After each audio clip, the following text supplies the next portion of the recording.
Dr. Meenakshi Jain ji. It is her maiden speech today. So congratulations on that. Thank you, sir. Since it's my maiden speech, I crave the indulgence of the House for any errors and omissions that I may make. We celebrate 150 years of Vande Mataram, ode to the motherland. At this important juncture, it's important to ask why Vande Mataram captured the imagination of this country when it was first composed 1.5 centuries ago. Bankim voiced the legacy of countless Indians who had fervently venerated the motherland through the millennia. It is from the earliest times that reverence for the land has been expressed in countless verses in our most ancient texts. India is perhaps a unique case in the world where we can trace the expression of veneration of the motherland from sacred texts going back thousands of years.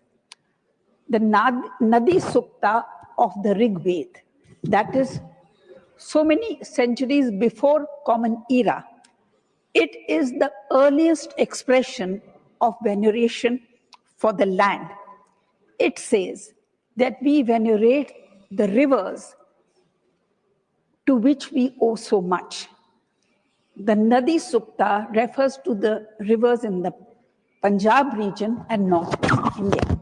Soon after that, in the Prithvi Sukta, we have what is called the first national song in the world. The Prithvi Sukta is part of the Atharvaved. And what does it say? This is described as the first national song in the world. It is a perfect fusion of patriotism, that is love for the land, cultural awareness, and a historical tradition rooted in unity in diversity. The Prithvi Sukta refers to the Himalayas and the Sindhu, the 7 seasons, the flora, the fauna, the agriculture and crafts of its land. It praises the natural beauty, resources, and wealth, and it evokes a deep sense of gratitude and bonding, which, like a mother, sustains and feeds her offspring.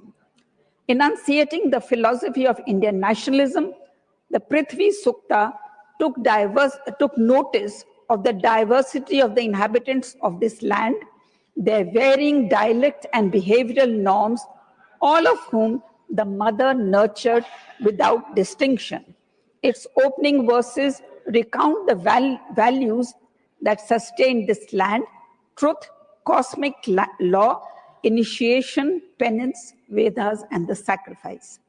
So after that, we have the epics and Puranic literature. They contain so many Bharat prashastis, hymns of glory, gratefulness to the motherland.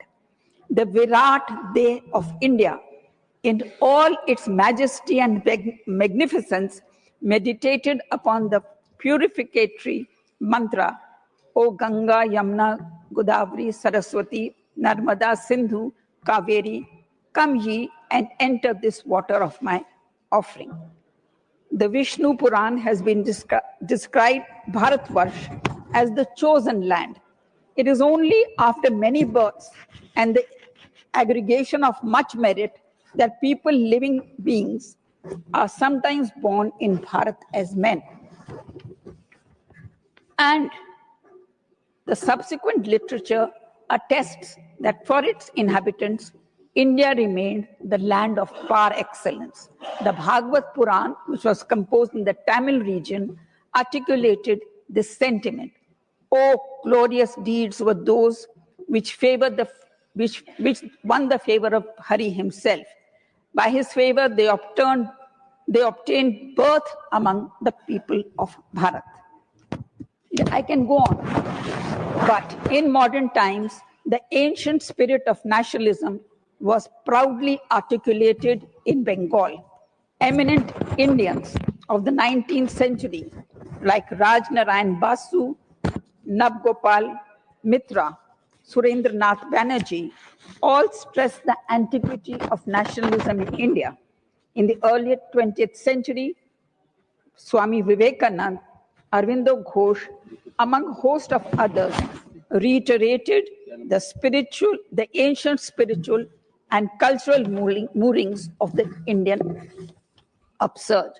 Bipin Chandra Pal argued that nationalism in India stood for the utmost possible development and perfection of the ideas of the genius and character of the people, our culture and civilization. It stood for God, humanity, and the motherland. It is indeed possible to, they argued that it is possible to guard against denationalization. Among the pioneers who argued this was Rajnarayan Basu. He has been proclaimed as the first prophet of Indian nationalism. He said, no reform is accepted by a nation until it comes in its national shape. In 1861, he prepared a prospectus for the promotion of national feeling among the educated natives of Bengal. It was a most remarkable proposal by a nationalist Indian of that time. A blueprint for the regeneration of the youth included physical training to restore the manliness of the Bengali youth who had long lost their military prowess. It envisaged the setting up of a school of Hindu music with composition of songs for moral, patriotic, and martial enthusiasm, the founding of a school of medicine to revive our own medical sciences, and the encouragement of Indian antiquities to illuminate the ancient glory of India. In his final testament, the hopes of an old Hindu, Rajnarayan Basu, expressed the wish that the countrymen would all work together to help build a glorious future for their common motherland. The national paper, commissioned by Devanendra Tagore in 1865, was in the forefront of promoting nationalist ideology.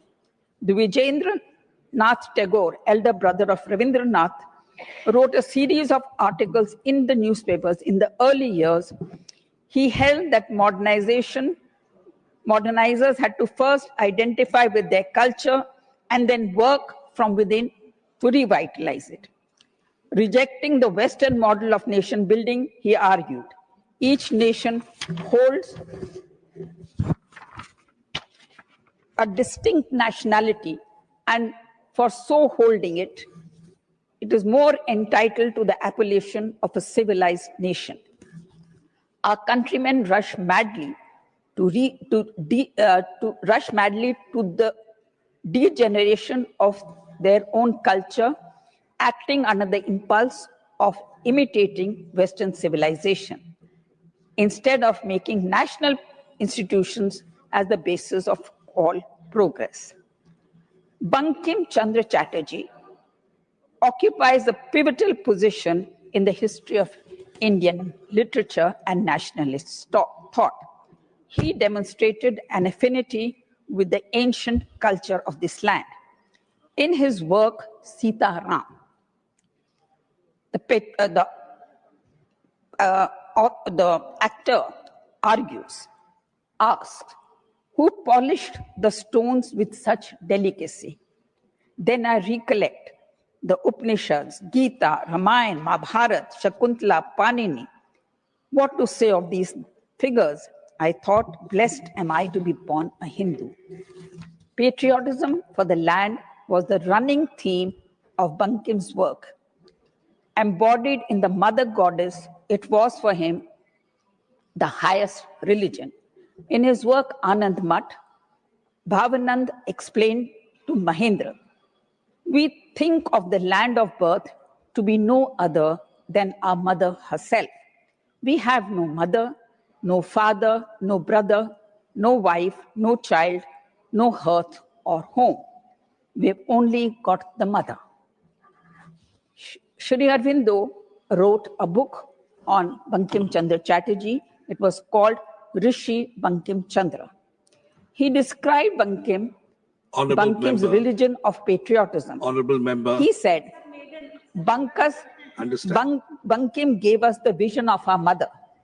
It was not until the motherland reveals herself to the eye of the mind as something more than a stretch of earth or a mass of individuals. It is not until she takes shape as a great divine and maternal power in a form of beauty that can dominate the mind and seize the hearts that petty fears and hopes vanish into an all-absorbing passion for our mother and service for mother and her service, and the patriotism that works miracles and saves doomed nations is born. Shri Aurobindo translated Bankim's Vande Mataram into English. And I don't know if I have the time, I can just read one paragraph. Ma'am, you can read one para and then conclude, please. Thank Just you. 2 sentences. Huh? Ma'am, please. Sure. So the first sentence begins, I bow to thee, mother, richly watered, richly fruited, cool with the winds of the south, the mother. I will skip that. At some point in our journey of civilizational reclamation, there was a disruption, and as Bankim's song got truncated, India was also cut into pieces. Now, India makes a bold move to reclaim her ancient heritage under Prime Minister Narendra Modi ji. It is fitting that we claim the entire Vedic mantra as unabashedly as we shed our colonial and historical baggage, the entire song and the entire heritage. Thank you. Thank you. Congratulations on your maiden speech.